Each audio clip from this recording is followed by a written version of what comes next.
So already కొంతమందికి తెలుసు అంటే కొన్ని ఎక్స్ట్రా క్లిప్స్ తీస్తారు నవ్వడానికని స్పెషల్ గా అని లేదా అంత స్పాంటేనిటీ అప్పుడు నవ్వొస్తే నవ్వలేదంటే నేను నన్ను చూపించరు నేను నవ్వుతే కొన్ని క్లిప్స్ ఉంటుంది కదా అది మాత్రమే చూపిస్తారు అంతే సో జెన్యూనిటీ ఒరిజినాలిటీ అక్కడ ఏంటి అలాంటి గిమిక్స్ ఏం చేయరు ఒరిజినాలిటీ అక్కడ ఏముంది ఎందుకంటే చాలా ఫాస్ట్ గా వెళ్ళిపోతుంది నాకు అసలు నిజంగా అంత స్పాంటేనిటీ ఎలా అప్పటికప్పుడు ఒక్కొక్కరు వస్తారు అంటే మీకు ఎలా తీసుకుంటారు లైన్ ఇప్పుడు ఈ లైన్ వెళ్ళిపోవడం స్టేజ్ మీదకి వెళ్ళి జోక్స్ వేసుకోవడం అంతేనా అంతే నో స్క్రిప్ట్ అంటే మనం మాట్లాడేది మనం మాట్లాడింది ఏం స్క్రిప్ట్ కాదు అది ఆన్ స్పాట్ లో ఏం వస్తుందో అదే మాట్లాడతాం అంతే ఎలా అసలు అంతలాగా నాకు అప్పుడప్పుడు డౌట్ వస్తుంటుంది అంటే కొన్ని జోకులు చాలా బాగా పేలుతాయి కదా ఇప్పుడు కొంతమంది కాంబినేషన్స్ కానీ అక్కడ చేసేవి ఇప్పుడు స్కిట్స్ అనుకోండి ఓకే ఎక్స్ట్రా జబర్దస్త్ అనుకోండి వాళ్ళు ఆల్రెడీ ప్రిపేర్డ్ అయి ఉంటారు కానీ మీరు కొన్ని స్టేజ్ మీద చేస్తారు కదా మీరు కానీ శ్రీదేవి డ్రామా కంపెనీ కాదు అప్పుడప్పుడు ఒక ఫ్లోలో వస్తుంది వెళ్ళిపోతుంది అంతే నైస్ సో రష్మి గారు మీరు ఏంటి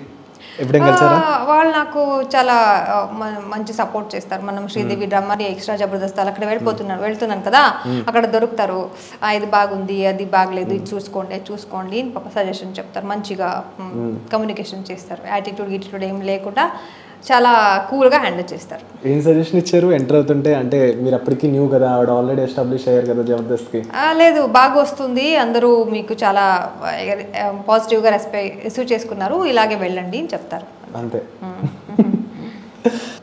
సో మీరు చెప్పండి ఇన్ని మంత్స్ నుంచి ట్రావెల్ చేస్తున్నారు కదా సో జబర్దస్త్ మీద ఉన్న ఇంకొన్ని థింగ్స్ ఏంటంటే అక్కడ ట్రీట్ చేసే విధానం కానీ పీపుల్ని ఇలా చాలా థింగ్స్ ఉన్నాయి కదా సో మీరు వర్క్ చేశారు కాబట్టి మీకు ఎలా అనిపించింది మళ్ళీ ప్రొడక్షన్ కానీ how they are treating the people కానీ అండ్ అక్కడ ఉండే ఫుడ్ కానీ అక్కడ ఉండే people they have given lot many platform to all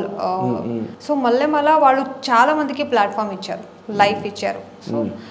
this is also one of the big turning point in my life అని చెప్పొచ్చు ఎందుకంటే నేను తెలుగులో యాంకర్ అవుతానని ఎప్పుడు కూడా నేను నేర్చుకోవడం అనుకోలేదు కన్నడ అంటే నాకు గ్రిప్ ఉంది నేను చేశాను so that is not a big challenge for మీ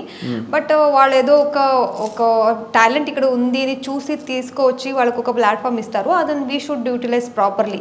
అదని ప్రాపర్గా మనం యూటిలైజ్ చేసుకోవాలి అందరూ నాకు మంచిగా ట్రీట్ చేస్తారు సో పాప నేను వచ్చిన తర్వాత ఎయిర్పోర్ట్కి మన క్యాబ్ పంపిస్తారు క్యాబ్లో నేను ఎక్కడెవరో తిరగొచ్చు తర్వాత మనకి సేఫ్టీగా వెళ్ళానా ఏంటి అన్నీ చూసుకుంటారు ఫుడ్ గిడ్డు అన్నీ అక్కడ చాలా బాగా నీట్గా ఉంటుంది ఎవ్వరూ కూడా అమ్మాయితో ఇప్పటి వరకు కూడా ఒక మిస్బిహేవ్ చేసిన వాళ్ళ అది ఏం ఉండదు ఒక మాట కూడా హర్ట్ అవ్వచ్చు అది ఎస్పెషల్లీ ఫర్ గర్ల్స్కి అలా మాట్లాడరు చాలా నీట్గా కూల్గా మాట్లాడతారు ఏదైనా ఉందంటే మిస్టేక్ అయిందంటే చెప్పడానికి కూడా ఒక విధానం ఉంటుంది ఆ విధానంతోనే చెప్తారు ఏదో ర్యాష్ గాయ అది అలా మాట్లాడతారు కదా కొన్ని ప్రొడక్షన్లో అలా ఎవరు మాట్లాడలేదు ఇప్పటి వరకు Nice.